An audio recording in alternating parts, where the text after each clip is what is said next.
Europe में gas का अकाल है, लेकिन दुनिया भारतीय गैस भंडार को देख रही है और हैरान हो रही है कि भारत के पास गैस का भंडार कैसे हो गया है। पर यहीं पर अब लड़ाई शुरू हो गई है, जर्मनी और भारत की लड़ाई। जर्मनी और भारत की ये लड़ाई अब इस तरीके से बढ़ रहा है कि कहा जा रहा है बहुत जल्दी ही गंभीर असर दिखने लगेगा। जानेंगे यूरोपीय देश से भारत की क्यों लड़ाई हो रही है, वो भी खुलेआम। आइए जानते हैं इन खबरों को विस्तार से। जैसा कि अभी आपने कई सारी खबरें देखी होगी, अंतर्राष्ट्रीय स्तर पर इस वक्त ये खबर बहुत ज्यादा चर्चा में आई हुई है, जिसमें ये बताया जा रहा है कि भारत का गैस भंडार एकदम से लबालब भरा हुआ है। एलएनजी पूरी तरीके से भरा हुआ है और अब स्थिति ऐसी आ गई है कि भारत इसे दुगने तिगुने चौगुने दाम में बेचेगा, क्योंकि जहां भारत में गैस का इतना बड़ा भंडार देखने को मिल रहा है, तो वहीं यूरोप में गैस का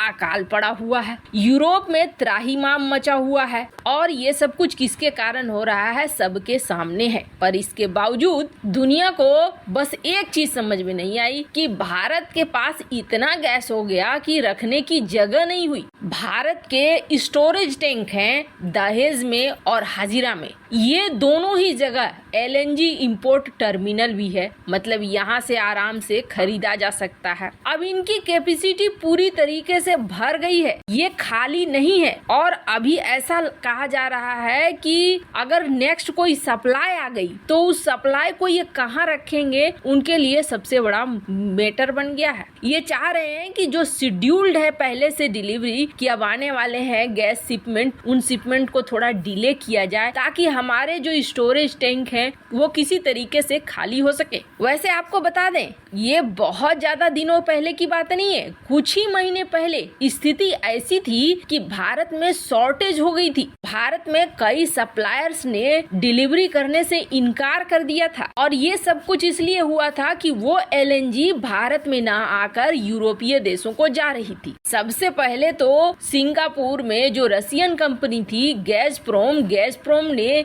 गेल के साथ जो कॉन्ट्रैक्ट बना था उस कॉन्ट्रैक्ट को तोड़ दिया और कहा कि हम नहीं दे पाएंगे आपको एलएनजी सप्लाई को रोक दिया। हालांकि प्रतिबंधों का हवाला दिया गया कि प्रतिबंध लग गए हैं, ये लग गया है, वो लग गया है, पर किसी भी कारण से एलएनजी नहीं दिया गया। जब भारत को एलएनजी नहीं दिया गया तो भारत ने कतर से, यूएई से, ऐसे देशों के साथ कॉन्ट्रैक्ट साइन करना शुरू कर दिया। ये हालात ज्यादा दिन पहले के नहीं है, मुश्किल से 2 महीने पहले के हालात हैं, जब भारत को आने वाली शिपमेंट कैंसिल हो जा रही थी और भारतीय रूट में न पहुंच के ये पहुंच रही थी यूरोपीय देशों में। पर अचानक से हालात कैसे बदल गए, अचानक से भारत के पास इतना गैस भंडार कहां से हो गया जो कि अब दुनिया को हैरान कर रहा है। तो आपको बता दें, सबसे बड़ी बात यह है कि भारत में एलएनजी का इस्तेमाल इंडस्ट्रियल कस्टमर करते हैं, यानी उद्योगों में होता है, फैक्ट्रियों में होता है। अब फैक्ट्रियों में ये एलएनजी आने तो लगा, लेकिन एलएनजी की प्राइस बहुत ज्यादा थी। कोई सामान कम होगी तो उसकी कीमत ज्यादा होगी। अब ये फैक्ट्रियों के लिए बहुत बड़ा हेडेक बनने लगा,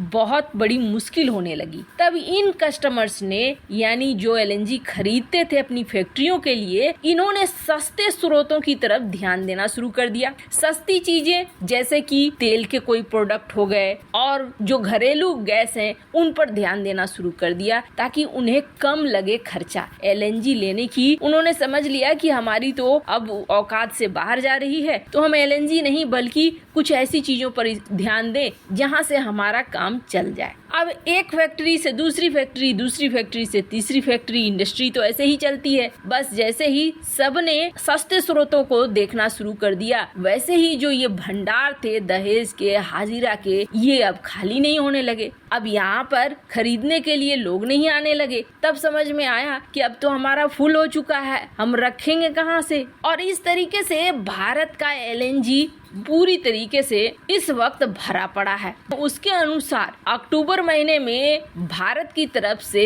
कम कर दिया गया है, हॉल्ट पे डाल दिया है स्पॉट परचेज। स्पॉट परचेज का मतलब होता है कि तुरंत खरीद वाली चीज। इन्हें डाल दिया गया कि हाँ खरीद रहे हैं हम, लेकिन हमें इतने समय बाद दे दो, उतने समय बाद दे दो। अब जरा ये सिचुएशन समझिए कि भारत में एलएनजी के उपलब्धता को लेकर ये कहा जा रहा है कि यहाँ बहुत ज्यादा सौदा हो गया है। पर वहीं इसी एलएनजी के लिए जर्मनी के साथ भारत का झगड़ा हो रहा है और ये झगड़ा इस लेवल पे बढ़ गया है कि भारत ने अब राजदूत के तौर पर, राजनयिकों के तौर पर आपस में बात करनी शुरू कर दी है और कहा है कि हर हाल में ये समस्या हल होनी चाहिए। ये कमर्शियल लड़ाई, औद्योगिक लड़ाई से शुरू होकर अब ये राजनीतिक लड़ाई में बढ़ रही है। अब ये सब कुछ शुरू कहाँ से हुआ? ये सब कुछ शुरू हुआ है सिंगापुर से। ये यूरोपीय देश ना बड़े चालाक होते हैं और यूरोपीय देश की क्या बात करें, इस वक्त जितने विकसित देश हैं सारे इतने चालाक है कि वो सिर्फ और सिर्फ अपना प्रॉफिट देखते हैं। सिंगापुर में यूरोप की कंपनी है GmbH और इस GmbH ने भारत की कंपनी GAIL से यानी कि गेल से एक कॉन्ट्रैक्ट बनाया और ये कॉन्ट्रैक्ट किस चीज का था? ये कॉन्ट्रैक्ट था LNG का। अब जर्मनी के इस कंपनी के साथ कोई छोटा मोटा नहीं बल्कि एक लॉन्ग टर्म कॉन्ट्रैक्ट साइन हुआ है। ऐसा नहीं है कि आज हमको LNG चाहिए इसलिए हमने आज एक कॉन्ट्रैक्ट साइन कर लिया है। काफी समय से, काफी लंबे समय से इस कंपनी के साथ गेल का कॉन्ट्रैक्ट चलता आया है और गेल LNG खरीदता रहा है। काफी पुराने कॉन्ट्रैक्ट हैं। अब इस काफी पुराने कॉन्ट्रैक्ट के तहत भारत ने मांगा कि आप हमें जो कॉन्ट्रैक्ट साइन हुआ है उसके तहत LNG दो, पर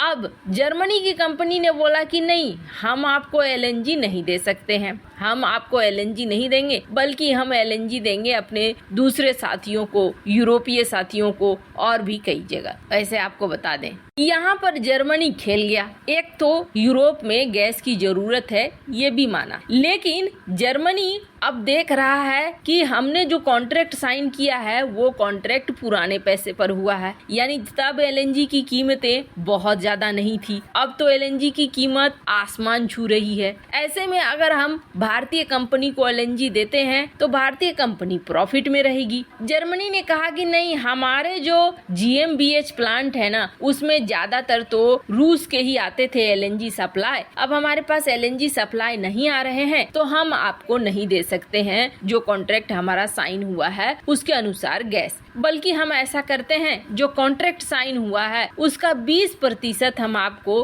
हर्जाने के तौर पर दे सकते हैं। अब आपको बता दें जो ये पेनल्टी फी है 20%, ये बहुत कम है। अभी जो रेट चल रहा है उसके अनुसार 20% तो बहुत ही ज्यादा कम है। अब इसे लेकर भारत की कंपनी अड़ गई और भारत की कंपनी ने कहा कि ठीक है, आपको गैसप्रोम से नहीं मिल रहा है, ना मिले, आप अपने पोर्टफोलियो से हमें दो क्योंकि कॉन्ट्रैक्ट तो आपकी कंपनी के साथ साइन हुआ है। अब ये मामला बहुत ज्यादा बढ़ने लगा और इस तरीके से बढ़ गया है कि जर्मनी के फॉरेन मिनिस्टर, भारत के फॉरेन मिनिस्टर तक इसमें इन्वॉल्व हो गए हैं, राजदूत तक इन्वॉल्व हो गए हैं। ऐसे आपको क्या लगता है यहाँ हल क्या होना चाहिए? कमेंट कर अपनी राय जरूर बताएं। जल्द मिलते हैं अगले वीडियो में नई खबर के साथ।